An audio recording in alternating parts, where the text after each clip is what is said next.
Peacemaker, la série de James Gunn, qui est en fait un spin-off du Squad, comme on ne pas lire le nom, est enfin disponible sur Prime Video et on vous retrouve tout de suite après générique pour en parler.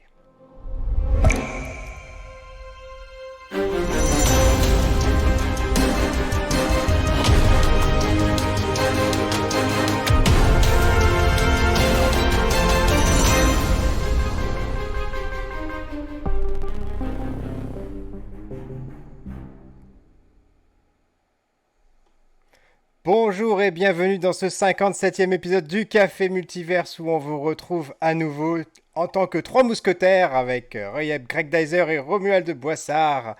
Bonjour les amis. Salut Pierre, comment Alors, ça va? Ça va bien et vous, ça fait longtemps, ça fait depuis l'année dernière du coup. Oh là, au moins, au moins. Voilà, donc comme je viens de le dire dans l'introduction, on va vous parler aujourd'hui de Peacemaker, donc la série de James Gunn, voilà. Puisque Romuald est désormais, on peut le dire, notre spécialiste attitré comics. Alors bien sûr, on va pas l'inviter que lui à chaque fois, parce qu'on a quand même une ribambelle d'invités. On a des gens qui nous disent oh, on veut parler de Marvel, nous aussi, n'invitez pas que Romuald, il y a de la place pour nous. Mais on est quand même très heureux de vous accueillir à nouveau cette semaine. Et on commence par Et rappeler le principe. Oui, vas-y, Greg. j'ajoute qu'en off, Romuald m'a dit, tu sais, Pierre, j'aime aussi les films d'auteur. Vous pouvez m'inviter pour j'aime autre que chose les que films des comics. gore. Voilà, donc J'aime les films avec des Pères Noël qui tuent tout le monde. Voilà.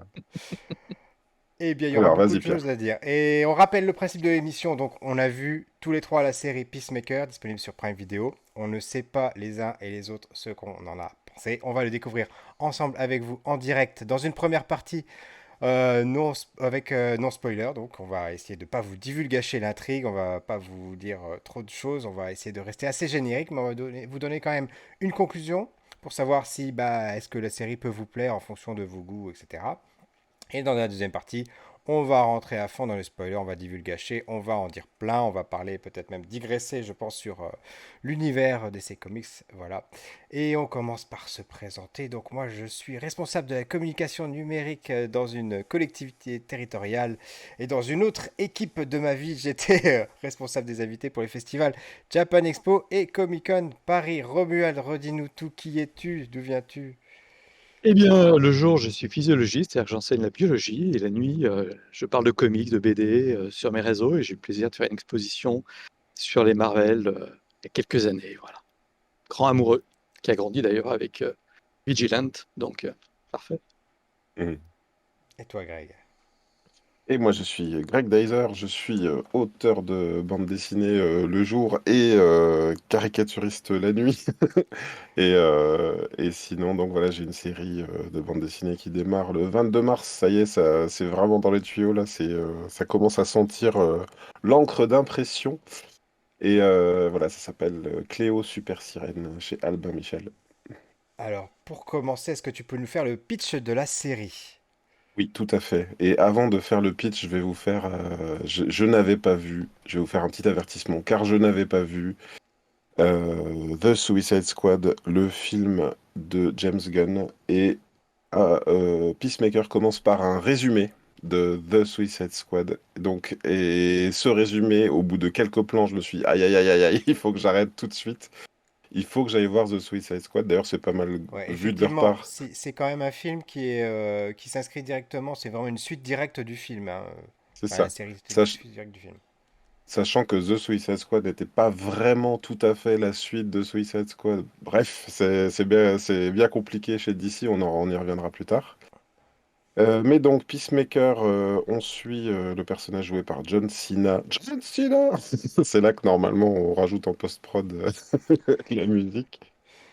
Qui joue Christopher Smith, Peacemaker, qui, au beau milieu de The Suicide Squad, il était parmi les héroïstes décrits comme quelqu'un qui est pour la paix, qui est prêt à tuer femmes et enfants si ça peut, si ça résume bien le personnage, hein, si ça peut provoquer la paix.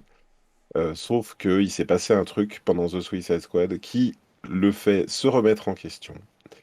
Est-il vraiment le défenseur de la paix comme il l'imagine? Et on le retrouve au début de cette série hospitalisé. Et à l'hôpital, par exemple, voilà un extrait comme ça, hein, dès le début, il y a Le mec qui passe la serpillière qui lui dit: «Ah ouais, tu es ce super vilain raciste.» Et il dit: «Quoi? Mais pas du tout, moi je suis un super-héros et je suis pas raciste.» Et il dit: «Ah bon? Ah ben, on dirait que tu tues pas des blancs, quoi, voilà.» Et en fait, donc voilà, il est en pleine remise en question et on lui confie une nouvelle mission.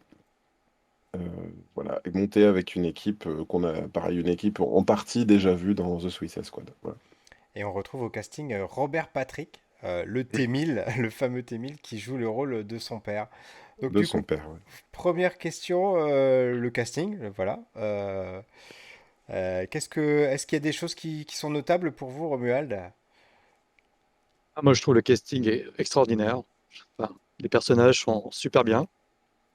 Même son aigle, qui est entièrement en synthèse, est extraordinaire. Mhm. Et ce qui est bien, parce qu'ils sont bien joués, en plus, ben, je prends un petit peu d'avance, mais je trouve qu'on a le temps de s'attacher aux personnages, vraiment tous. C'est-à-dire qu'il y a beaucoup de personnages, beaucoup, beaucoup. C'est une série qui est très vaste, et je trouve le casting remarquable et à fond dans le dent, quoi. Dès le générique, d'ailleurs. Oui. Ouais, c'est On, vrai.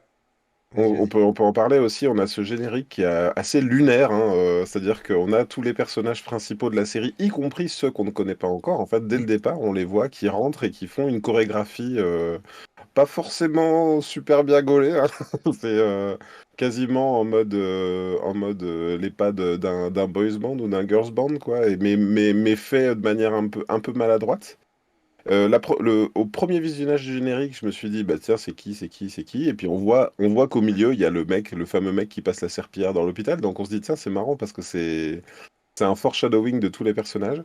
Et je dois avouer que c'est le générique je l'ai trouvé super bien fichu parce qu'il m'a permis de m'attacher aux personnages, en fait. Et effectivement, moi j'ai trouvé que globalement tous les personnages qui sont un peu, notamment une équipe, voilà, c'est vraiment des personnages secondaires et tertiaires du film, qui là sont remis à l'avant-plan, qui sont pas très aimables au début, enfin on a du mal à s'attacher, et en fait, au fur et à mesure de la série, moi j'ai commencé à vraiment tous les adorer. Et je trouve que c'est un des traits de la série finalement, c'est que c'est une série qui est très humaine dans le bon sens du terme, dans le sens où les personnages ont des réactions logiques, humaines, qui sont pas caricaturales, et il n'y a pas vraiment de gentils, de méchants, chacun a son propre agenda, chacun a ses propres valeurs. C'est vrai qu'au tout début, de premier épisode, quand les bases sont posées, on se dit, mais c'est quoi ces personnages avec des personnages secondaires? C'est quoi cette série à rabais? Il n'y a pas une grosse tête d'affiche, il n'y a pas ceci, cela. Et finalement, Mm, ça marche super bien, je trouve. Et mm, comme vous l'avez dit tous les deux, on s'attache vachement aux personnages et on rentre dans le truc et même, je dirais que les relations, elles sont toutes plausibles. Voilà, il y a des oui, relations qui changent, qui évoluent entre les personnages et on y croit. Moi, j'y croyais à fond, en tout cas. oui, oui, oui. T'es Donne très le temps en attaché. plus. Pardon? Pardon, vas-y, Romuald. Je t'en prie, non, je dis en plus, Gunn se donne le temps de vraiment développer les personnages. Oui. C'est-à-dire que Des même rêves- des personnages, des fois, qui apparaissent très très peu, sans spoiler plus, mais des soignants dans une clinique vétérinaire, on s'attache. Mm. C'était sa grande force sur les gardiens, et je trouve que c'était la force dans The Suicide Squad, et ça marche de nouveau. C'est bien. Ça faisait longtemps que j'ai. Alors, on en parlera, mais moi, c'est peut-être la série de super-héros quoi, que je trouve la plus réussie quoi, qu'on a eue. Mm. Oui, je trouve que c'est une des plus réussies qu'on ait eues depuis longtemps parce que elle apporte quelque chose de nouveau, un angle nouveau, tout en étant hyper et moderne d'ailleurs dans son propos. Mm. Tout en se reposant sur les bases de l'héroïsme de Ah oui. DC, etc., avec des références régulières à Batman, à Superman. Oui, Et du coup, là, oui, je c'est reviens ça. un petit peu déjà en arrière, en vous reposant l'autre question qu'on a l'habitude de poser désormais à quasiment chaque émission, c'est on vous annonce une série Peacemaker, quel effet? Est-ce qu'on se dit, bah tiens, pourquoi? Est-ce que, voilà, comment ça s'inscrit dans l'agenda DC Comics, Romuald, toi, ton impression? Alors, on l'annonce après The Suicide Squad. C'est-à-dire que moi, une série que j'aime pas vraiment. C'est des personnages qui m'intéressent pas. Et alors Pacemaker, c'est vraiment le personnage qui m'intéresse pas du tout. Et Gunn m'arrive chez DC, il fait ce film qui est juste surréaliste. Et à partir de là, je me dis, ok, s'il peut faire ça dans le film, il veut faire une série qu'il va d'ailleurs écrire intégralement, réaliser en très grande partie. Et je me dis, ce mec est fou, qu'est-ce qu'il va nous faire? Et depuis, on annonce qu'il prend le contrôle de l'univers DC, donc je suis comme un fou. Mais sur le coup, c'est parce que je vois le film, je me dis, ok, il annonce sa série, j'avais beaucoup aimé les personnages à la fin et tout, donc je me dis, ok, parce que c'est James Gunn, qu'il est au contrôle absolu, et qu'en plus, il est énervé contre Marvel, qu'il est un peu lourdé, donc je me dis, ok, ce mec étant potentiellement dangereux, qu'est-ce qu'il va nous faire? Et j'ai pas été déçu du voyage. Hein. Alors, du coup, On a je beaucoup de fais. The Boys, mais alors là, il a mis. Oui, c'est assez différent de The Boys, on en reparlera peut-être tout à l'heure. Mais Du coup, c'est je plus repose une question. irrévérencieux, je trouve. Oui, plus anti-américain, j'ai envie de dire quelque Ah part. ouais. Voilà. La première Euh, série, vraiment raciste, grossophobe, oui, oui, décomplexée. mais en même temps, c'est toujours fait de façon intelligente, c'est-à-dire que c'est jamais mis de. Évidemment, on peut, heureusement, j'ai envie de dire même, Mm. c'est pas quelque chose qui est mis en avant de façon positive. C'est à chaque fois, c'est tourné en dérision Jamais. et très vite et tout de suite, il y a un retour de boomerang, voilà, sans le mauvais jeu de mots, qui revient aux personnages qui se font preuve de ce type d'homophobie, de racisme, etc. Plus globalement, du coup, j'ai une autre question, c'est par rapport à Suicide Squad. On va essayer de pas trop spoiler le film, mais Voilà. euh, moi, quel est votre rapport par rapport à ce film? Par rapport peut-être au premier aussi, si vous l'avez vu. Et Greg, toi, qu'est-ce que t'en avais pensé du film? Et, et du coup, rebondir sur le fait qu'ils aient fait la série Peacemaker. Dans le premier film, pour moi, ce qui était très problématique, c'était on, est, on sentait qu'on était dans quelque chose qui essayait de raccrocher les wagons du DCEU. Avec, il y avait, je sais plus si c'est dans les scènes coupées ou si vraiment il y a des scènes avec Batman, Il y en a, oui. le Batman de Batfleck là, le Joker aussi qui a une position bizarre parce il est raconté en flashback, mais il n'est pas vraiment tout à fait présent dans l'action. Et puis globalement, euh, il y a beaucoup de gens qui disent que Will Smith, en fait, il passe son temps à... comment dire? Il veut ramener du bon dans le projet, quoi. Il est censé jouer une ordure, et puis en fait, là, on a l'impression que dans le premier film, ils avaient racheté une conscience à tous les méchants. Ils avaient tous une bonne raison d'être méchants. Il y en a un qui, je vais dire complètement au hasard parce que je me rappelle plus, mais il y en avait un, c'était pour soigner sa fille malade, et puis il y en a un autre, c'est parce que, oh, le pauvre, son frère était mort dans un accident, et là, je trouve que le second film était plus irrévérencieux et puis, comment dire, cette équipe, elle était vraiment montée comme de la chair à canon. D'ailleurs, l'intro du film, c'est vraiment, on Spoiler. en voit. Comment? Faut pas trop spoiler, mais oui, t'as raison. Oui. Non, faut pas trop spoiler. Mais ah, ça y est, Cowboy Étoile en commentaire. Salut Cowboy Étoile. Euh, j'ai trouvé que le second film était mieux fichu, quoi. Voilà. On n'essayait pas à tout prix de donner bonne conscience, voire même le personnage de Peacemaker était assez intéressant, je trouve, dans le film. Bah, allez-y, à vous, parce que j'allais dévier encore du sujet. Ouais, et toi, Romuald, les deux films Alors, oh, je vais dire vraiment ce que je pense. Hein. Ah bah vas-y, Mhm, on est là Le pour premier ça. film, il n'y a pas une bonne idée. mhm, C'est-à-dire que si on doit faire la liste de tout ce qu'il faut pas faire, je crois que tout y est. mhm. Et en plus, ils ont fait une version longue qui est encore pire. Et pour moi, James Gunn, en faisant le deuxième, pour moi, c'était une lettre d'amour à l'univers DC en disant, voilà, un Suicide Squad, c'est ça. Et à partir de là, s'il n'y a pas ça, et il a pris les commandes de DC, je pense que c'est pas pour rien. C'est-à-dire qu'il a amené, on aime ou pas son ton, c'est particulier, puis c'est tellement à l'opposé de l'univers Marvel. C'est-à-dire que là, il y a vraiment deux propositions différentes. Mhm.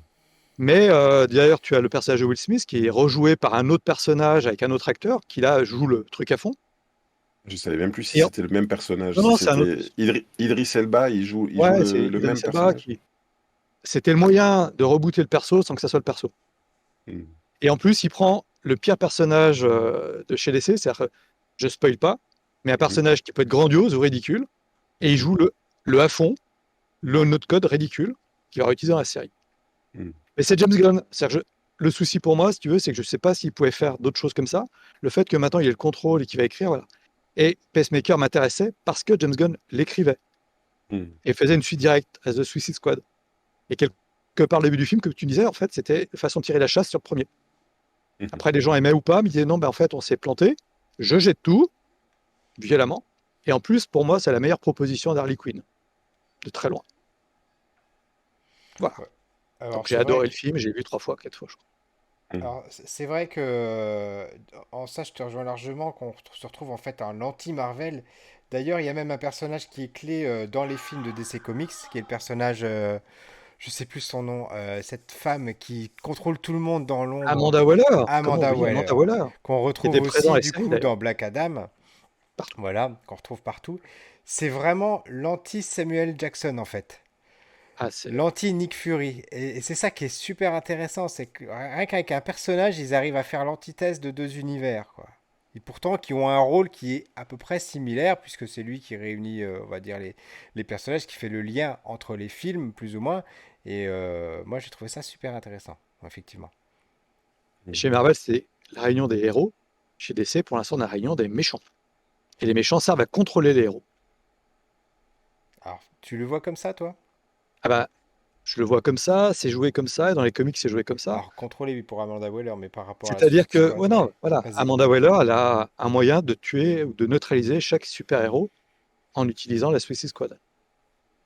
D'accord. Et c'est d'ailleurs ce qui se passe actuellement dans les comics, hein. Là, vraiment, ils ont monté la barre encore. Mais c'est le gardien des bons. Voilà. S'il merde, elle est là. Mhm. Et pour en revenir à Peacemaker, bon, moi déjà, je dois avouer un truc, j'étais un peu surpris de trouver la série, mais vraiment par hasard, en regardant, tiens, qu'est-ce que je viens de me regarder aujourd'hui sur ce Prime Video. Peacemaker est là.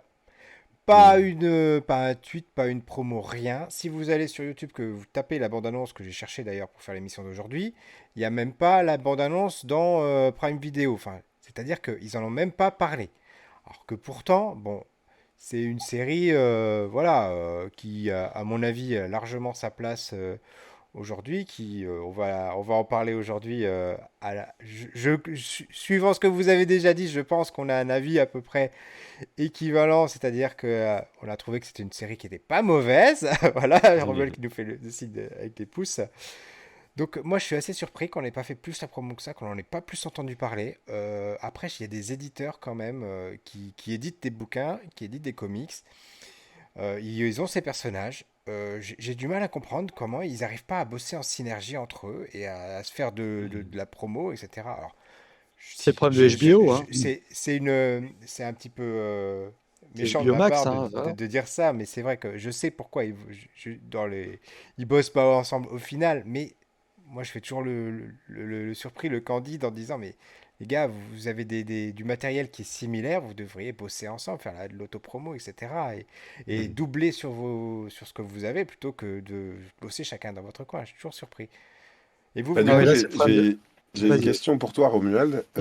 Est-ce que tu considères que Peacemaker et le Suicide Squad qui était juste avant est une adaptation d'un comics, ou bien tu as vraiment l'impression que c'est un run à part parce que c'est James Gunn qui ramène vraiment son savoir-faire et ses idées?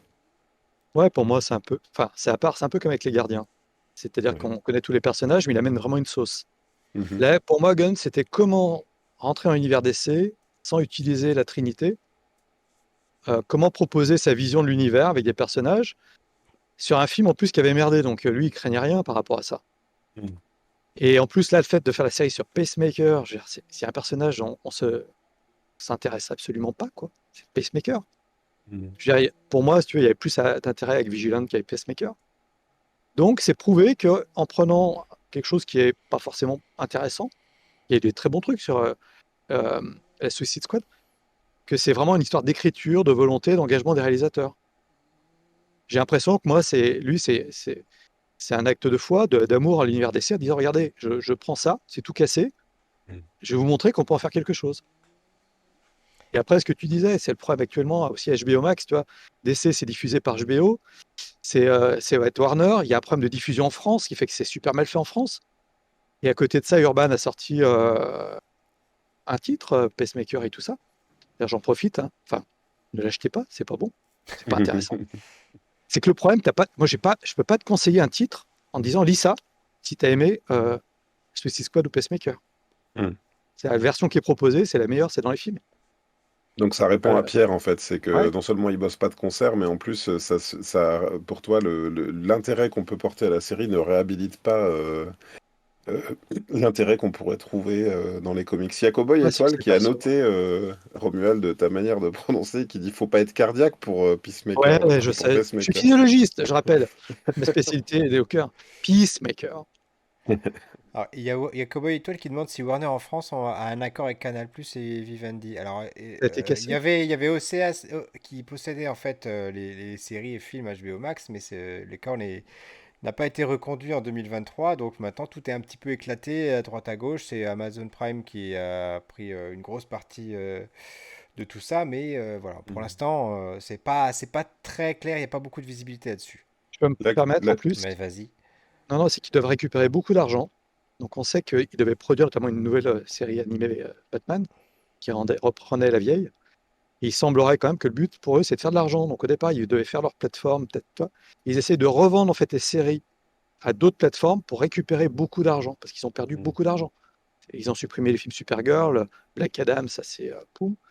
Donc là, il y a aussi un problème de rentabiliser les séries sans passer par des plateformes disponibles partout en plus. Différence de Marvel qui est à Disney, là, DC, ils ont un vrai problème d'accessibilité dans les pays et d'argent à faire. Ce qui est... Et cette crise-là, on la ressent parce que Pierre, ce que tu notais, en fait, c'est que elle est sortie quasiment au catimini au moment de sortir en version française, alors que je sais plus combien, il y a 3, 4, 5 mois, il s'était, même si tu veux, sur Twitter, des gens que je suivais français avaient vu la série, partageaient des extraits. Donc cette série, finalement, elle a été vue par le piratage, en fait. Et les gens n'ont pas attendu, l'intérêt était réel. Et du coup, ils l'ont vu avant, et ils ont partagé avant. Donc, est-ce qu'ils ont revu là, parce que c'est sorti sur Prime Video, c'est rien n'est moins sûr. Alors c'est C'est vrai dommage, sur que Prime, il y avait les Boys, et puis il y a Invincible, donc ils avaient moyen de mettre le paquet pour mettre en avant la série. Si je peux. Euh, Je te recoupe, désolé, mais non, tu non, vois, mais Non, je t'en prie. voilà, c'est tout à fait bien c'est ce que tu dis. dommage. Effectivement, il y a The Boys, il y a l'autre, il y a Invincible, oui, qui sont dans la même tonalité, dans le même esprit. En tout Mhm. cas, voilà. Après, c'est sur une variation sur le même thème. Mais oui, Peacemaker, quand il est sorti, je voyais, comme tu dis, Greg, des personnes dire régulièrement sur Twitter, ah bah c'est une super série, et puis voilà, et puis j'avais que des bons échos, et j'étais très surpris, parce que de loin, l'esthétique de la série, ce qui est proposé, tu te dis, mais comment ça peut être une bonne série, ça, tu vois, et finalement, bah non, c'est une bonne série parce que ça marche, Oui, parce il y a une autocritique par rapport à la société américaine, par rapport aux armes, par rapport au racisme, par rapport au QAnon, par rapport à tout ça. Et tout est là-dedans et on est parfaitement dans l'air du temps. On est sur les problèmes qu'il y a eu avec Trump au Capitole. Enfin, là-dedans, on imagine très bien comment ils ont pu avoir lieu quand on voit les personnages qui sont rencontrés, qui sont croisés dans cette série. Et oui. j'ai presque envie de dire que l'aspect super-héroïque, fantastique du truc, bah, c'est pratiquement une excuse pour parler de tous ces sujets-là. Ils prennent le personnage pour aborder tous ces sujets. Oui, c'est ça. Peacemaker, c'est un super républicain, quoi. C'est-à-dire que il veut la paix, mais quitte à marcher sur les Américains qui veulent pas la même paix que lui. C'est c'est un pur produit de son époque. Et en fait, c'est ça qui est intéressant aussi, c'est que, et peut-être même à contre-courant de la mentalité américaine, mais en tout cas, cette série-là, elle est très politique aussi, hein. Elle se pose en analyse du pays et avec ce personnage que rien ne conduisait à se remettre en question et qui finalement dans la série se remet en question. Et c'est ça qui est chouette à voir dans la série. Si je peux me permettre, par Vas-y. rapport à ce qu'on disait, c'est bien filmé, c'est très bien écrit, je trouve. Les effets spéciaux sont vachement chiadés. Igloo est quand même vraiment bien fait. Et en plus, je repensais quand même, tu vois, même si tu peux pas te conseiller des choses, mais Gunn a repris des éléments très importants du personnage de Peacemaker pour les réadapter. C'est-à-dire qu'il y a quand même un respect du personnage d'origine, pas du matériel, mais son père, qui est, alors, à l'original, son père, il a dirigé un camp, un nazi qui est mort, mais qui le hante en image. Mm. Donc il y a plein de choses que tu retrouves. Donc c'est une revisite Oui, moderne, actualisée des personnages qui existent. ah, Il les ah, trahit pas vraiment, tu vois. Oui, C'est quand même. c'est à la manière de ce qui se fait déjà en fait avec Marvel, c'est-à-dire qu'à un moment donné, t'es plus sur le même médium, donc tu es obligé de prendre le matériel de l'origine, de le transformer, de l'adapter, parce que quand ce que tu mets dans une série ou dans un film, c'est pas la même chose que tu mets dans un comics, évidemment. Mais voilà, tout en essayant de le respecter.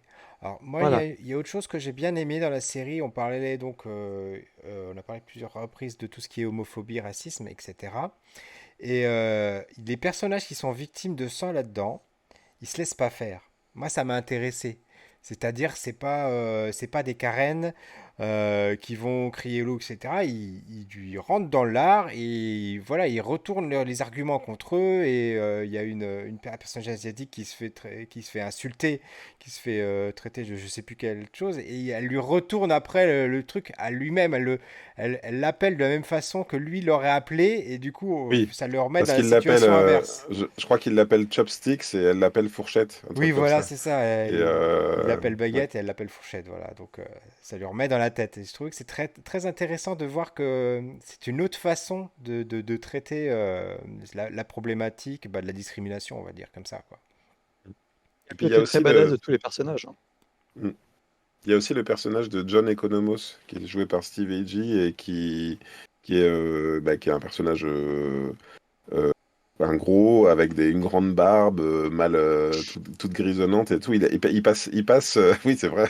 Robert, ça te fait, ça fait écho peut-être. Enfin, moi aussi, hein, d'ailleurs. Hein, Plus je me grisonnante, suis, quoi. ouais. Et en fait, j'ai bien aimé ce personnage parce que finalement, il y a aussi ça qui est pas mal, qui passe pas mal dans la série, c'est que Peacemaker, c'est un bully, en fait. Il passe son temps à s'exprimer et à parler aux autres en leur faisant des vannes, limite en les maltraitant verbalement. Et en fait, le personnage de John Economos, en fait, il a l'occasion de lui faire remarquer et dire, mais en fait, quand tu me dis ça, ben oui, mais t'as raison. Mais c'est pas parce que t'as raison que ça me fait pas souffrir quand tu me le dis, en fait. Et tu pourrais peut-être m'appeler par mon nom. T'es pas obligé de m'appeler par un sobriquet, quoi. Voilà. En Les tout cas, acteurs, même John Cena, tu vois, moi j'ai découvert l'acteur hein, quand même dans la série. Ouais.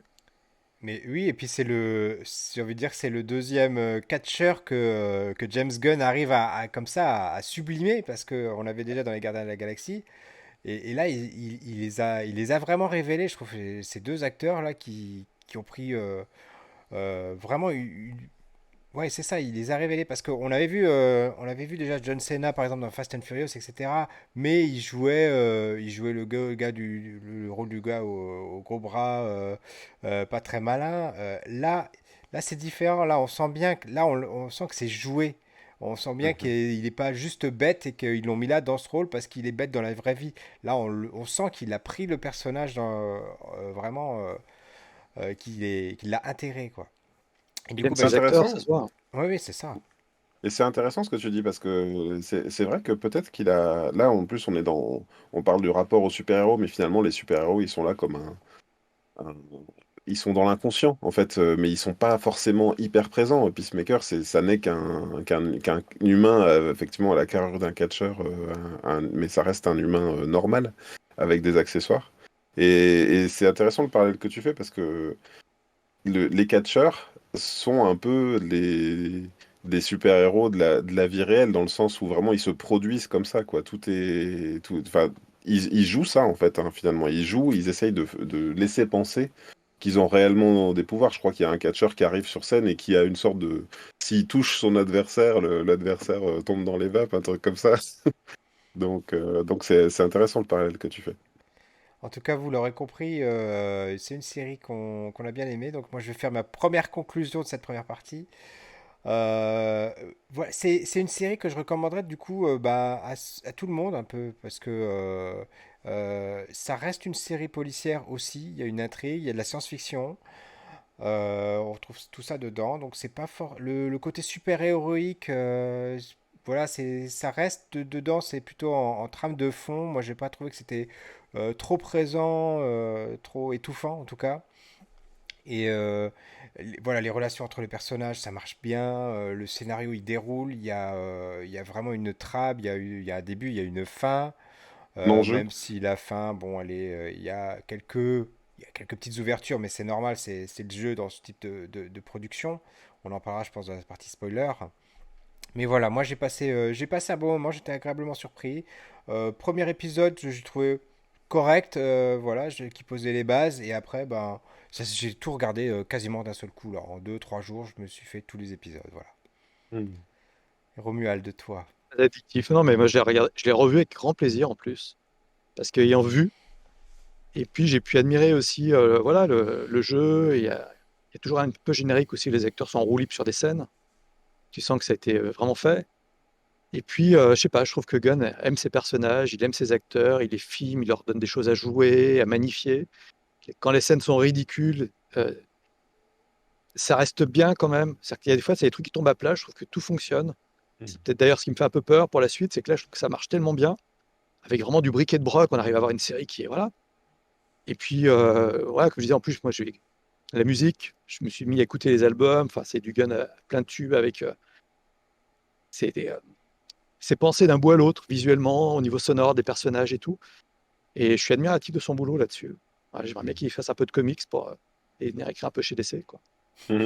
Ah ouais, mais alors là, faudrait qu'il fasse du comics augmenté avec de la musique, parce que c'est vrai que Gunn, ça fait partie de sa patte, effectivement, d'avoir de la musique. Il y avait le Walkman de Star-Lord, là, on a un amoureux des vinyles qui, à un moment donné, donc rencontre une femme et quand il va chez elle, il sort de prison puis de l'hôpital, il regarde dans la vinyle, il fait «Oh, t'as ça, trop bien!» Et du coup, il passe le vinyle et s'ensuit la scène d'après, voilà. Et c'est quelqu'un James Gunn, qui a l'habitude de la musique, un peu à la manière de Tarantino. En fait, la musique apporte une vraie dimension à l'œuvre cinématographique ou à la série. Et du coup, ça donne un objet agréable à voir, à écouter, voilà. Et D'autant que la c'est musique rock. À souvent, consommer. c'est souvent des pépites en plus, c'est qu'ils nous Ouais. retrouvent des choses qui étaient tombées dans l'oubli Oui. général et qui d'un seul coup, enfin voilà, redeviennent des classiques, même si peut-être qu'ils Eh n'ont oui, même pas été à leur époque, c'est ça qui est intéressant, quoi. oui, oui. Et le ton de la Bah, musique, là, la musique est très rock. Dans Les Gardiens, c'était un autre type de musique. C'est qu'en plus, c'est vraiment pour habiller la série, quoi. Tu sais hmm, qu'en écoutant la bande originale, tu sais le ton de la série. Et ça, c'est remarquable, quoi. Comme Tarantino, c'est ça. souvent, c'est vrai. Et sans transition, on passe à la partie spoiler.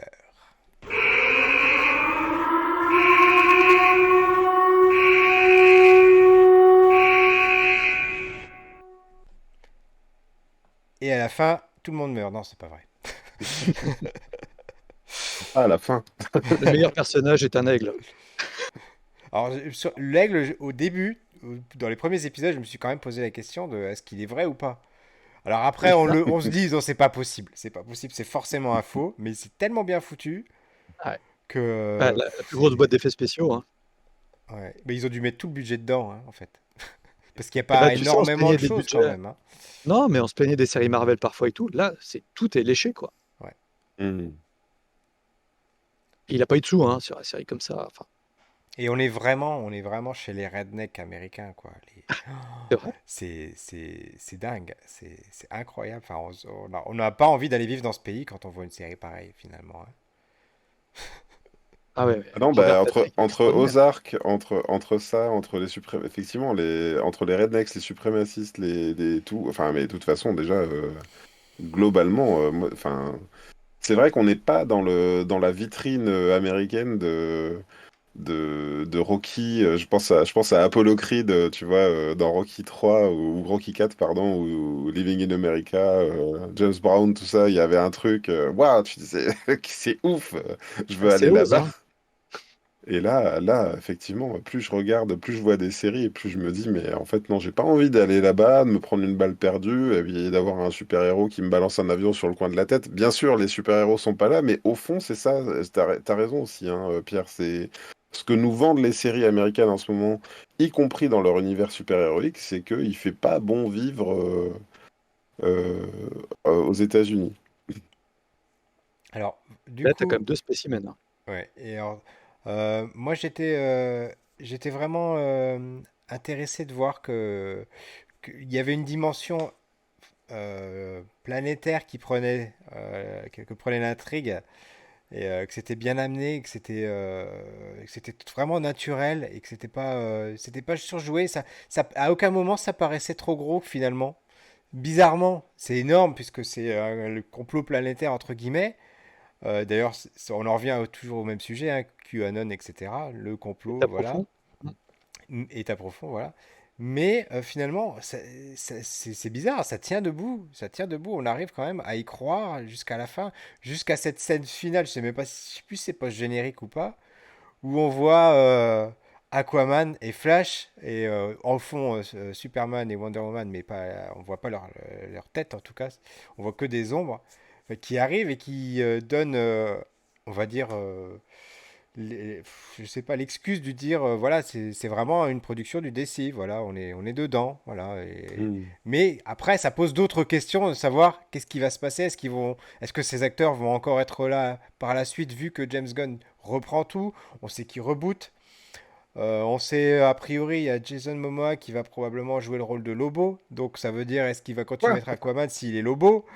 Oh là Euh, là là là. il y a le film Flash qui doit sortir cette année. Il y a Shazam 2 qui arrive là, sachant que le 1, bof, le Black Adam, si j'ai bien compris, est déjà enterré. Donc voilà, j'ai l'impression qu'ils vont sortir ce film juste pour dire dans 6 mois, il n'existe plus. Enfin, c'est très très très étrange cette direction que prend aussi l'univers DC par rapport à cette fin, à ce post-crédit. Enfin, Alors qu'ils avaient prévu, et je crois que c'est enterré aussi, Romuald, tu vas peut-être nous confirmer ou infirmer, ils avaient prévu que par le film Flash, ils ramenaient le Michael Keaton, le Batman de Michael Keaton, et du coup, Flash était le pont entre toutes les dimensions, et du coup, ils allaient tenter un peu à la manière de Spider-Man No Way Home, c'est ça ils allaient retenter un peu de dire en fait tout est canon, quoi. Voilà. Et je crois que ça, c'est plus ou moins annulé.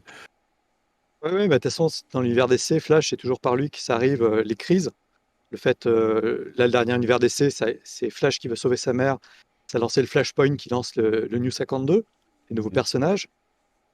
Là, le problème, c'est qu'il paraît que d'ailleurs le film Flash a des très bons retours, mais l'acteur est problématique, tout est problématique. Oui, c'est ça. Et la différence, c'est que chez Marvel, tu as Kevin Feige, qu'on peut ne pas aimer, mais qui dirige tout. Chez DC, ça part dans tous les sens. Et Mm. le film Flash a un an de retard, c'est le bordel, ils perdent énormément d'argent. Donc, Gunn apparemment a un plan très précis. Là, il a rendu un devoir, il a écrit un plan pour 10 ans quasiment, enfin, les 5 prochaines années après. Mhm. Il faut coordonner tout ça. Et il y a trop d'argent mis en Flash, ils ont retourné encore des scènes, des trucs. Mais oui, Michael Keaton revient, il devait revenir dans d'autres trucs, il a été limité. Le film Mhm. Batgirl a été annulé. Donc, il y aura quelque chose là-dessus. On sait que Gunn, il écrit une série secrète actuellement. Mm. Et Mm. son prochain gros travail, c'est de relancer Superman avec un autre acteur, un peu plus jeune, en redonnant son rôle de journaliste. C'est-à-dire que c'est ramener un peu l'essence des personnages. Mm. Ce qui manquait un petit peu, à un moment, c'est un peu l'essence. Et puis, on est parti dans le côté très noir avec. Euh, zut, je mangeais son nom, ce qu'a fait Snyder. Et Mm. là, Gunn, ça peut être noir, hein, l'univers qu'il décrit n'est pas beau, mais Mhm. il y a des moments joyeux parce que toute l'équipe, c'est comme une bande de tueurs, hein, qui vient éliminer des gens. Et en même temps, Mhm. il y a des fois, tu es heureux pour eux, ils sont bien, ils aiment leur moment, c'est jamais trop tard pour jouer du rock'n'roll. Mm. Les personnages sont attachants. Mm. C'est-à-dire que c'est un univers un peu loser et ça permet de rebooter l'univers par la base. Et moi, tu vois, l'arrivée de la Justice League, c'était, bah, en fait, eux, ils arrivent, mais les autres, qui sont les deux mains dans la merde, à essayer de résoudre les vrais problèmes, pendant que Mhm. les autres, ils font les gugus dans l'espace ou on sait pas où, quoi. Mm. et c'est vraiment le reflet dans l'eau de Marvel pour le coup DC Comics parce que comme tu dis, avec cette façon qu'a Gunn de raconter son histoire, il arrive à être grave, plus noir que Marvel, tout en gardant le côté humoristique. Donc Mm. on est vraiment, ils sont liés par l'humour pour le coup, mais ils arrivent à avoir deux aspects complètement différents. Et ça peut être hyper intéressant de voir comment Gunn, d'ici 10 ans, enfin 5 ou 10 ans, il va pouvoir proposer autre chose. Moi, la seule chose qui me fait peur par rapport à ça, c'est que je me dis, est-ce qu'il va pas aller trop loin dans les personnages secondaires, tu vois? Parce que lui, il connaît la matière, il connaît les comics. Est-ce Mm. que vraiment, est-ce qu'il va reprendre le risque de reprendre un Superman, un Batman, une Ah. Wonder Woman? Puis il a Est-ce qu'il... annoncé, hein, le Ouais, quand prochain grand film, même. c'est Superman. Enfin, D'accord. il prend le numéro 1 de la Trinité la prochaine fois. Mm. Ouais, c'est ce qui me faisait peur. Et là, il dit non, non, je travaille sur une série, ok, secret, Bon, bah, je mais le suis un peu prochain film sur rassuré. lequel je travaille, c'est Superman. Ouais, Il moi va pas. je sais pas si ça me rassure. Je fais un tout petit aparté parce que Cowboy Étoile demande si Shazam a un rapport avec Claire Shazam, l'ancienne présentatrice de Ouais, ouais. JTTF1. Le même niveau de jeu. J'étais obligé de le Elle est trop citer. bonne, on était obligé de le dire. Euh, la, la, la- Moi, je sais pas si je suis rassuré de voir Superman. En fait, ce qu'on est en train de dire, c'est que Peacemaker, depuis tout à l'heure, je trouve qu'on tourne autour un peu du sujet. Peacemaker et la Suicide Squad sont des meilleurs terrains pour raconter les États-Unis. Et en fait, et que, sur toutes les critiques que j'ai vues du run, là, du dernier run cinéma du DCEU, ils disent oui, mais ils ont essayé de faire du dark. Oui, mais pourquoi Superman ne tue pas? Ou alors Batman ne tue pas normalement. Il tue Superman. Oui, voilà. Mais tu vois, en fait, j'ai l'impression que je me demande si ce que va réussir à faire James Gunn et comment il va réussir à faire un run avec Superman et la Justice League. Parce que finalement, le héros ultra vertueux, comme ça, qu'est-ce qu'on ferait d'un héros vertueux? Ils ont essayé un petit peu, ils ont effleuré le sujet avec Superman parce que c'est un peu ce que raconte Batman v Superman. C'est-à-dire, si on a un dieu sur Terre, limite, moi je sais pas de quel côté je me rangerais finalement. Est-ce que je me rangerais pas du côté de Lex Luthor, tu vois, dans la vraie vie? Et en fait, là, je trouve que par la petite porte, c'est-à-dire rentrer par les petits personnages, adapter ces petits personnages-là comme Peacemaker, on avait un terrain pour raconter quelque chose qui fasse écho, en fait, à notre vie, qui fasse écho à notre société. Est-ce qu'il y a vraiment, en repartant d'un Superman, quelque chose à raconter de nouveau qui soit pas à des années-lumière de ce qu'on est en train de vivre en ce moment, finalement? Alors moi Et la je série, rebondis, excuse-moi Romuald, je je t'en rebondis prie. sur ce que tu dis Greg, c'est par rapport à l'émission qu'on avait fait sur The Batman. Je me Mhm, souviens avoir dit que ça m'avait, je trouvais que le film n'était pas un film qui vivait bien avec son époque parce que justement on se retrouvait avec un Batman qui était milliardaire et qui s'amusait juste à faire joujou la nuit pour taper des types. Voilà. mhm, Et c'est ça, là où je te rejoins, comment est-ce qu'on peut faire aujourd'hui en sorte qu'un Superman, un Batman, une Wonder Woman ou autre soit raccord avec les problématiques d'aujourd'hui, sachant qu'eux, ils ont des pouvoirs, des moyens démesurés, et mhm, comment on les ramène là. Alors c'est vrai que quand Romuald me dit, si James Gunn prend l'entrée inverse et se dit, on va pas faire un truc sur Superman, on va faire un truc sur Clark Kent, là tu vois tout de mhm, suite, il y a une entrée qui est différente. On se remet au niveau du quidam, de la vie de tous les jours, et de la même façon, comment, au lieu de passer par un Batman, on ne passerait pas plutôt par un Bruce Wayne, tu vois. mhm. Ouais. Il y a le fait aussi que ce qui est intéressant avec Clark Kent, c'est que tu peux utiliser les enquêtes journalistiques, l'intergang, la manipulation. Euh, Après, il y a aussi la question de ce qui est un peu posé là, c'est la toute-puissance de Superman, ça interroge, justement. C'est-à-dire qu'il y a des gens, dans un univers très décrit avec Pacemaker, t'as pas envie qu'un alien vienne faire sa justice. Mhm, C'était un peu abordé dans le run de Snyder, mine de rien, parce que Batman se dresse contre Superman comme ça. Voilà, mais bon, leur maman s'appelle Martha, donc tout est sauvé. Mais il y a vraiment un truc à creuser. mhm, Après, je préfère que ce soit un mec comme Gunn qui a fait déjà des preuves. Moi, je vois le film The Suicide Squad, la série. Alors, j'aurais pas mis un copec dessus, quoi. Parce que Gunn, ben voilà, ça fonctionne. Je préfère que ça soit lui que n'importe qui d'autre. mhm, On aura une proposition, au moins. On aura quelque chose de proposé. Et le fait qu'il soit à l'écriture des projets, mhm. qui, je préfère lui donner, voilà. Moi, ce que j'en ai marre, si tu veux, c'est qu'un film, il passe par 25 mains, et au final, il y a plus d'axe.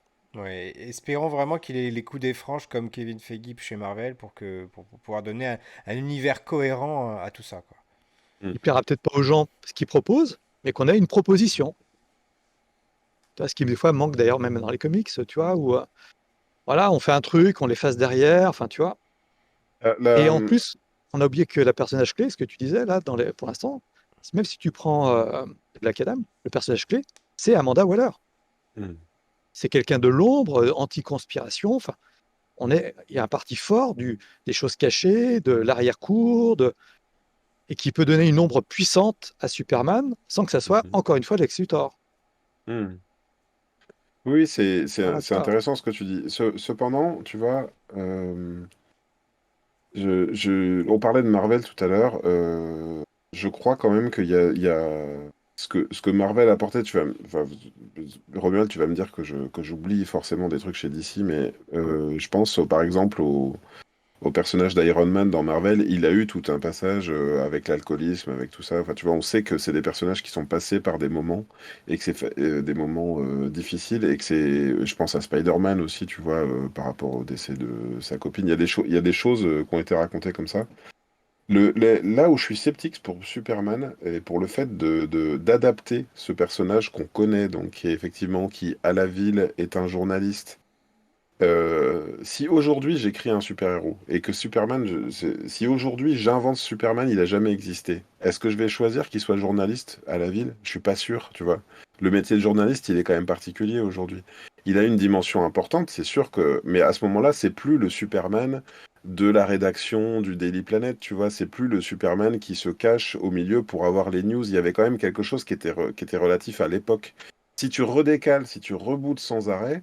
Pour moi, ça pose ce problème de, on essaye de faire rentrer au forceps dans notre époque de maintenant des concepts datés en fait, qui sont plus valables. C'est pas ce qu'il a fait avec le Daily Planet d'ailleurs. Tu peux aussi faire le fait qu'un extraterrestre soit journaliste, parce qu'il connaît pas forcément le monde, même s'il a grandi là. C'est Mhm. pour essayer de voir et de comprendre un monde qui peut sembler obscur, parce que même s'il a grandi sur Terre, il a grandi à la campagne, à Smallville, donc il connaît pas le monde en fait. C'est ce Mhm. qu'utilisait un peu Snyder au début, hein, c'est qu'il Mhm. part 10 ans quasiment à découvrir le monde et sa Mhm. place. Tu peux jouer là-dessus. Après, de toute Alors, façon, l'univers Marvel, tu es là-dessus. C'est des personnages qui ont des problèmes. L'univers DC, tu as des icônes. mhm. Je vais être un peu violent, mais ce qui fait que chez DC, moi j'ai toujours préféré Wally West en Flash que Barry Allen. Mhm. Barry Allen, il a pas beaucoup d'intérêt. Pour moi, le meilleur Flash, c'est Wally West, qui a une femme, qui a maintenant des enfants, des problèmes, qui a une vie. C'est ce qui manque chez DC. Là, Gunn, ces personnages qu'il choisit, c'est des personnages à qui il peut donner une vie, Mhm. un vécu, un passé. C'est ce qu'a Amanda Waller. Voilà. Après, on va voir. Moi, c'est pas extraordinaire, mais j'aime vraiment bien la série Lois et Clark, la nouvelle série Superman et Lois là, qui est en train d'être diffusée, où ils ont deux enfants. Je trouve la série très intéressante. Et ça fait longtemps qu'on m'a pas proposé un Superman aussi intéressant que ça. Effectivement, Alors que les comics, je saigne pour les lire, quoi. j'ai vu des bons échos sur cette série. Ah, Je mais suis j'ai vu assez deux surpris, saisons, hein. moi je recommande, hein. Je recommande, ouais. J'ai pas vu encore. Après, moi, tu vois, sur le concept et quelque part, ils ont jamais fait ça finalement, le film Red Son, par exemple, tu vois, où Superman Ouais, mais tombe chez les. c'est pas un bon comics. D'accord, bah Ah, alors j'en là, non, tu peux pas dire ça. Je suis pas j'en d'accord. avais, j'en avais. Mais par exemple, tu vois, si plus on avance dans le temps et plus on reboot, on est d'accord, plus Clark Kent, ou du moins plus Superman, débarque dans un monde qui est différent, si tu veux. Alors, est-ce que, là tu dis Clark Kent, il est journaliste et tout, est-ce que aujourd'hui, ou est-ce que s'il y a 20 ans, il y a un alien qui est tombé je sais plus, au Kansas ou quelque part comme ça, est-ce qu'il n'est pas devenu est-ce qu'il s'est pas informé sur Twitter, tu vois, grâce à son smartphone, et est-ce qu'il n'est pas devenu conspirationniste, et Alors, deux choses. est-ce qu'il va pas dans les sous-sols des pizzerias pour, Non, non. tu vois ce que je veux dire? Ouais, il y a Pour, deux choses. Tu as la série Secret Identity qui se pose la question d'un monde réel où en fait Superman va finir par exister. ouais, Et c'est le c'était cœur très de bien siècle, ça. c'est extraordinaire. Ça peut répondre à la question. Et actuellement, le personnage qui est très mis en avant chez DC, c'est son fils. Mhm, C'est-à-dire qu'on a un personnage qui est bisexuel dans le monde moderne et qui lui s'oppose à son père en disant oui, non, en fait, tu as plein de pouvoirs, mais tu n'agis pas. Je veux agir. Qui se retrouve confronté à la réalité. mhm, Et en plus, son petit ami, on ne sait pas trop, voilà, parce que il est peut-être conspirationniste ou manipulateur, on ne sait pas trop. Donc finalement, ce qui est développé avec l'univers du fils est plus intéressant, tu vois. Donc ça dépend aussi si tu le développes, le personnage comme le Superman qu'on pense tous connaître, ou si tu t'orientes vers ce qu'il est en train de faire avec le fils actuellement. mhm. Quand tu pars, finalement, il part de zéro, on n'est pas obligé de faire les archétypes qu'on a. Marvel, finalement, c'est plus facile d'utiliser leurs archétypes parce que les personnages sont très humains. Gunn, il amène énormément d'humanité dans ses personnages. Donc, ne serait-ce si tu l'écris en utilisant vraiment Clark Kent, si tu utilises la version de John, tu as deux Superman très différents. En tout Tu cas, vois.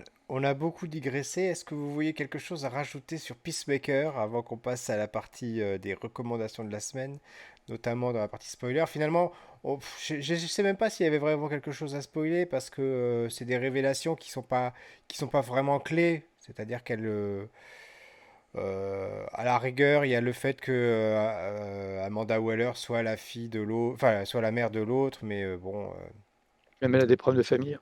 mais voilà, même ça, c'était super, j'ai trouvé dans la série, quoi. Oui, oui, oui. Moi, j'ai été très touché par les personnages secondaires, y compris, et ça m'a fait vraiment quelque chose. J'ai eu une émotion que j'avais rarement ressentie. Tu sais, j'ai beaucoup parlé, quand on parlait de Marvel, de l'absence de côté humain dans les victimes. C'est-à-dire que s'il y avait une comète qui s'écrasait sur Terre ou, je sais pas, un titan qui débarquait et qui rasait une ville en marchant dessus, on n'était pas.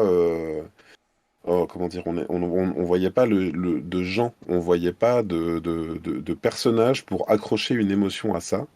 Et là, pour moi, l'inverse total de personnages dont j'avais a priori rien à faire. Je pense aux deux policiers, par exemple, Sophie Sang et Larry, donc les deux flics, hein, comme ça, qui recherchent Peacemaker parce que je sais plus, il pense qu'il doit être arrêté. Oui, parce que Peacemaker a tué quelqu'un de manière assez violente, voilà, avec son casque. Et ben, ces deux personnages-là, par des petites touches comme ça, j'ai trouvé que c'était super bien écrit. Il y en a au moment où Sophie Song se fait posséder, où il y a l'insecte qui lui rentre dans la bouche, ça se fait avec une certaine violence quand même. Et quelque part, quand on voit la radio aussi, on comprend qu'elle s'est fait complètement ronger, c'est-à-dire qu'elle n'est plus, elle n'est plus là-dedans en fait, hein. Son corps a été emprunté et elle est morte et elle dit juste avant de, enfin, l'insecte juste avant à son collègue, juste avant qu'il soit lui-même possédé, il lui dit, elle tenait à vous. Et en fait, moi, pendant toute la série, et notamment le générique, en rajouté une couche comme ça, parce que moi, je regardais le générique et je me disais, tous ces personnages, je les ai appréciés. Ben, j'étais endeuillé, en fait. J'étais endeuillé de voir des personnages qui étaient encore des pantins, finalement, avec des aliens dans la tête. Et du coup, ben voilà, moi j'y ai cru, j'ai aimé les personnages. Et donc, désolé parce que finalement, j'en parle beaucoup et je dis que j'ai aimé dans les spoilers. J'aurais aimé le dire avant. Voilà, il y avait des vrais persos, il y avait, je pense à Clemson aussi, le chef, là, tout ça. Ben, voilà, j'étais attaché, y compris aux insectes, y compris à tout. J'ai tout aimé et j'étais ni pour ni contre personne. Bon, à part évidemment le groupe du papa. Mais voilà, c'était pour moi une très bonne série. Voilà. J'allais dire comme toi, en fait. C'est pour ça que je voulais pas en parler en dehors de spoil. Mhm, C'est-à-dire qu'on a quand même des personnages comme tous les policiers qui vont être tués. mhm, On s'est superbement attaché. Et, l'attaque du commissariat est impressionnant visuellement et violent parce qu'on perd ces personnages-là. mhm, Et on a quelqu'un comme Vigilante, par exemple, toi, tu te dis c'est un peu limite tout ce qu'il va faire avec les rednecks et tout ça, les fascistes de service. Mais du fait qu'il y a Robert Patrick qui est pire que tout, mhm, tu finis par lui pardonner alors qu'il te sort des horreurs, quoi. Et tu as comme des extraterrestres qui viennent, ils font quelque chose de pas bien, mais pour sauver le monde. mhm, Et finalement, ils vont préférer le libre arbitre. C'est-à-dire que mine de rien, les républicains, tout ça, et Gunn te dit quand même, ouais, ok, en fait, d'un côté, tu as des espèces de nazis, de l'autre côté, tu as des gens bien, mais qui veulent tout contrôler. Et nous, ce qu'on veut, c'est notre juste équilibre, notre libre arbitre, notre volonté de décider. mhm.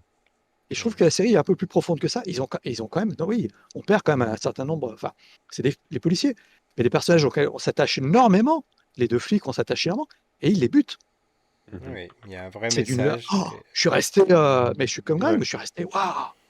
ouais, Je me suis même attaché au chef de la police qu'ils ont envoyé pour infiltrer quand il se fait avoir. ouais. Et quand il tue les flics, c'est d'une violence sans nom. Oui, oui, C'est c'est pas vrai. les deux sadiques qu'on a, finalement. Peacemaker et Vigilante finissent par être les plus gentils des espèces de sadiques qu'on a, quoi. Ouais. Alors qu'ils Et sont quand même. j'ajouterais même que quand la Justice League arrive à la fin et que l'autre il leur dit ah vous êtes en retard bande de nuls ou je sais plus comment il lui dit et il leur dit il les insulte. Euh, mais qu'est-ce qu'ils auraient fait eux en vrai? Qu'est-ce qu'ils auraient pu faire? Moi je pense que Batman se serait fait rapidement prendre ils auraient rapidement pris le contrôle de Batman, ils se seraient rappelé quand même que comment tuer Superman et ainsi de suite. Pour moi, la Justice League y passait dans cette Ah, ça histoire. aurait été terrible. Ouais. En tout Non, mais cas, ouais. On arrive déjà à la fin de cette émission et on passe Oui. aux recommandations de la semaine. Alors, Romuald, tu avais une anti-recommandation, c'est bien ça? Ouais, ouais, je donnerai après une vraie. C'est vrai que moi, je déconseille finalement les titres Suicide Squad ou Pacemaker qui sont sortis chez Urban, ou alors vraiment lire les anciens. C'est-à-dire que les vieux numéros. Donc là, j'ai lu le Suicide Squad présente Pacemaker. J'aimais Vigilant, j'ai pas aimé les épisodes, je me suis beaucoup ennuyé, donc je vais déconseiller. Faites-vous votre idée, mais je peux pas vous le conseiller. Mm. Par contre, si je peux me permettre, j'avais deux recos. Mais vas-y. Une reco moyenne, mais je vous recommande The New Teen Titans, où va apparaître le personnage de Vigilant. Moi, j'ai relu, c'est chez Urban, il y a 4 tomes à 35 euros, c'est Marv Wolfman et Georges Pérez. Moi, j'ai lu ça quand j'étais petit. C'est là où est créé Vigilant. C'est en fait le Punisher de DC. Mais ma vraie reco, puis je recommande un titre qui est autoconclu, c'est Immortal Hulk. C'est 10 tomes de Halley Wing avec beaucoup de Joe Bennett au dessin. Et ça se pose la question de savoir ce qu'est le gamma et pourquoi Hulk revient à la vie à chaque fois. Mm. Et ça crée le mythe de ce qui est en dessous. Et le run, je trouve le run remarquable, il est autocontenu, c'est-à-dire que ce qui est fait maintenant ne suit pas. Mais je me suis pris une baffe comme j'en ai pas pris depuis extrêmement longtemps en comics. Il y a 10 Très bien. numéros, on peut ne pas aimer le dessin, ça je comprends et tout, mais il y a un vrai propos, il y a une vraie ambiance. C'est Hulk chez Lovecraft. Et vraiment, il y a 50 numéros US. Voilà, on peut ne pas aimer, je comprends très bien, mais si on rentre dedans, c'est ce que j'ai lu de meilleur depuis des années, des années, des années. Et De vous très bien. retrouverez tous les liens de ces recommandations dans la description de l'émission, que ce soit en vidéo ou en podcast. Et toi, Greg, quelle est ta recommandation cette semaine? Ma recommandation cette semaine, attends, je suis en train de chercher. Bon, allez, je vais faire une recommandation toute simple. J'ai découvert sur YouTube une chaîne qui s'appelle Tev Ici Japon. C'est un Français expatrié au Japon qui récemment a fait une vidéo super intéressante. Déjà, il a fait la vidéo, je l'ai découvert parce qu'il a fait, en gros, il collectionne hein, des consoles, des choses comme ça. Il collectionne tous les jouets Nintendo avant qu'il fasse des jeux vidéo. Donc, j'ai bien aimé cette vidéo. Et récemment, il a fait une vidéo que j'ai trouvée super marrante. C'est que donc, comme lui, il est expatrié au Japon, marié avec une japonaise et qu'il a des enfants par définition japonais parce qu'ils vivent au Japon, il fait une vidéo dans laquelle il rentre en France avec ses enfants japonais et l'émerveillement ou au contraire parfois les sources de surprises pour ses enfants, notamment qui ont trouvé que tout était très sale, qui trouvent que personne jette les choses à la poubelle, voilà. Ou par exemple, vraiment, il découvre les opercules de yaourt où il faut lécher, ouais, comme vous et moi on connaît, hein, c'est-à-dire qu'il y a du yaourt, et là-bas au Japon ils connaissent pas parce qu'ils ont des opercules sur lesquels le yaourt ne colle pas, voilà, par exemple. Donc je trouve que ce qu'il raconte c'est quand même assez intéressant. C'est une autre, pour moi c'était un regard neuf sur la manière de découvrir le Japon. Parce que justement, lui, il a ce regard d'ancien enfant français qui découvre la vie au travers de ses enfants japonais. Voilà. Donc Très c'est bien. Tev ici, Japon. Très bien, ce sera noté dans les recommandations dans la description. Et toi, Pierre? En ce qui me concerne, bah, moi c'est tout simple, c'est le film Babylone qui est Mhm. actuellement au cinéma avec Brad Pitt et Margot Robbie. Donc Margot Robbie, le lien avec la Suicide Squad puisque c'est elle qui interprète le personnage de comment? Harley Oui, Quinn. de Harley Quinn. Voilà. Merci Romuald. C'est un film, je pense, qui est qu'à voir essentiellement au cinéma. Alors, je n'ai pas vu les autres productions de ce réalisateur, dont La La Land, entre autres. Mais d'après les retours que j'ai vus, c'est du même acabit, en tout cas dans l'état d'esprit. Donc, si vous avez aimé l'un, il est possible que vous aimiez l'autre. Je dis possible parce que ça reste quand même un film. C'est bizarre, c'est une sorte de film indépendant, mais avec les moyens d'une major et les acteurs d'une major. C'est-à-dire on va très loin dans les propos, on va très loin dans la nudité, dans certaines violences, dans certains propos. Et c'est très surprenant de voir ce type de film produit par Hollywood en 2023. Et j'ai envie de dire, heureusement quelque part, que Hollywood est encore capable de produire des films comme ça qui ne soient pas totalement aseptisés. Ça raconte l'histoire, je fais quand même le pitch, du passage du cinéma muet au cinéma parlant, au travers de deux acteurs. Donc, bon, il y a plus de personnages, ensuite d'autres personnages, mais les deux personnages principaux, évidemment, c'est Margot Robbie et Brad Pitt. Et ce qui est intéressant dans ce film, c'est que les personnages-là, je crois, ne se croisent qu'une fois en fait. Mais vraiment se disent bonjour qu'une fois. Ils se croisent à d'autres moments, mais finalement, on les suit les deux autres, on suit un personnage qui fait le lien entre eux, mais eux, ils n'interagissent quasiment pas. Et eux, ils vivent chacun de leur façon le passage du cinéma muet au parlant, entre elle qui est une jeune débutante et lui qui est un acteur déjà bien rodé. Voilà. Ok. Mais Eh ben, alors, après, juste petite remarque, le film, j'ai trouvé très bien dans les deux tiers du film et la dernière partie, j'ai trouvé peut-être un petit peu longue. Voilà. hmm. Et ben, puisqu'il est là, et je tiens à le remercier, Cowboy Étoile, parce qu'il a fait beaucoup de commentaires et beaucoup de remarques parfois pour ceux qui nous écoutent en audio, mais même pour ceux qui nous regardent, en fait, ils n'ont pas vu toutes ces interactions. Il nous fait sa propre recommandation, donc apparemment il connaissait TEV ici Japon, et il nous recommande également ici Japon Corp, euh, Qui qui parle de ce que parle fait plus des TEV. entreprises, voilà, Voilà. Parce que de TEV, ces entreprises. si j'ai bien compris, ça, c'est ouais, le côté entrepreneurial de ce TEV et l'autre, c'est le côté personnel, le TEV ici Japon. Voilà. C'est ça. Très bien. Bah écoutez, merci à vous deux encore pour cette super émission sur Peacemaker. J'ai hâte de vous retrouver pour les prochaines productions de James Gunn, voir ce que nous réserve dans l'univers de DC Comics. Et en attendant, bah, nous on vous dit à très bientôt et puis surtout portez-vous bien. Ciao ciao! Salut!